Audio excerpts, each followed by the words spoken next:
during the game. Did you even register that? Chant at who? There was a Draymond chant going on in the Cleveland crowd. I was wondering if anybody even mentioned that in the huddle or anything like that. You can hear it on the tape then, all right?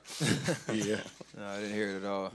Like you said, we learn from our mistakes, and when you play a team over, and this is our 20th time playing them in 3 years, you know, there's going to be some stuff that happens, and you just got to kind of persevere and get through it, especially on the road. Mark on the left. Steph, Mark Schwartz, ESPN. You guys put a lot of eggs into that 73 basket last year. Didn't work out. How much of that lack of success played into the fact that you guys have not put seemingly any effort into trying to go 16-0 this year?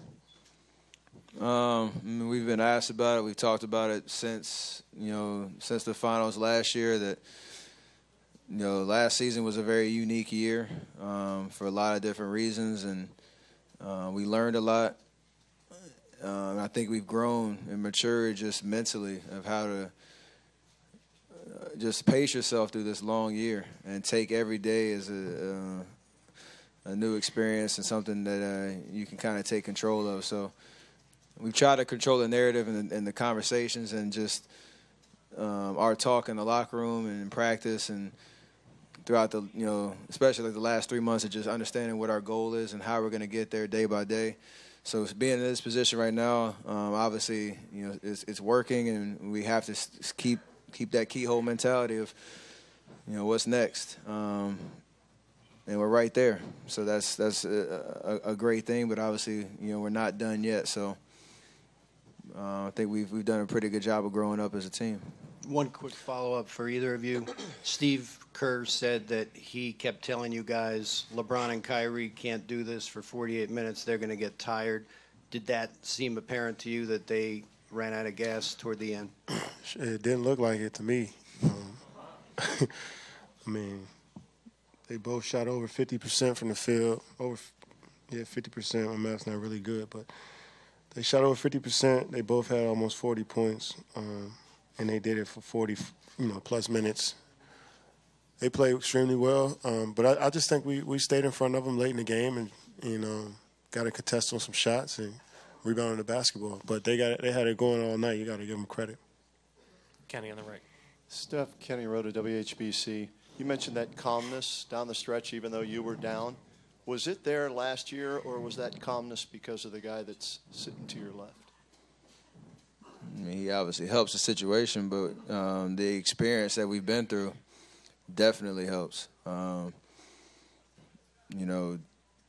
You hope that we can learn from how the games got away from us in game threes on the road here, where 2 or 3 possessions where you give them, easy open threes or turn the ball over, they get breakaway dunks, all that kind of stuff where the crowd really gets into it and they feed off of that energy. We did a pretty good job of cutting that out this year. So that was huge.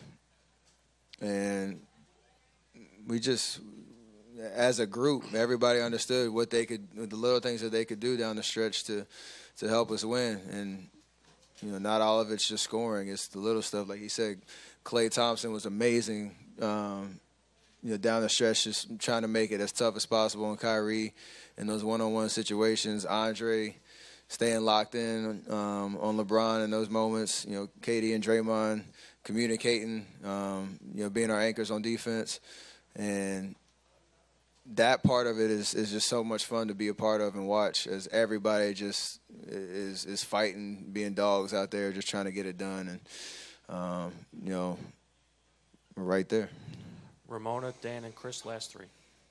Ramona Shelburne, ESPN. It's a question for Kevin. How does this time through the finals compare to the last time you were there? I mean, these guys have been in here 2 years in a row. They played this team so many times, but this is obviously different for you and sitting here right now up 3-0. Yeah, like I said earlier, I've never been in this position before.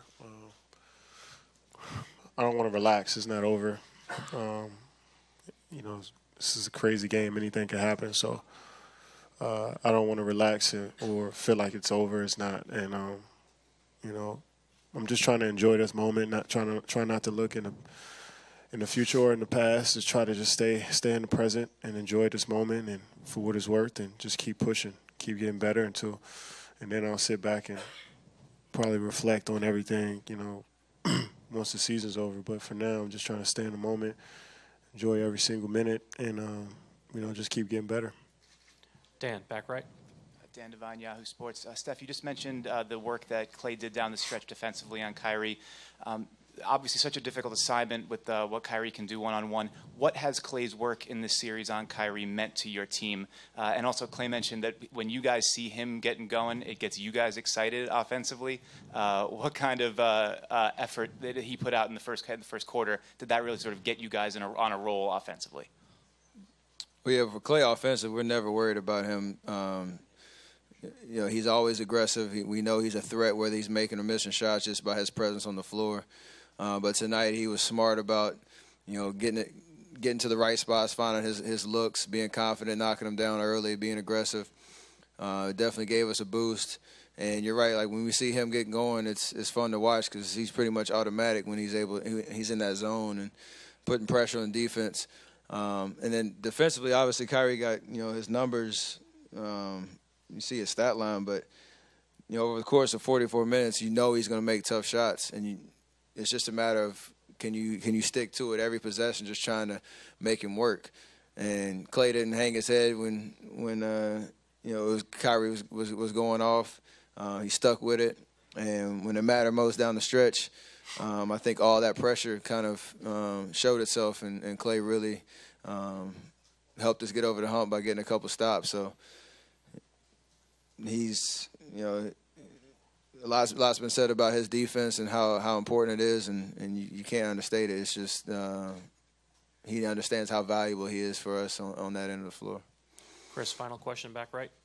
Chris Fedor, Cleveland.com. Kevin, for you had 1 point in the third quarter, 14 in the fourth quarter. What changed for you in the fourth? What allowed you to be so successful when you didn't have that success in the third?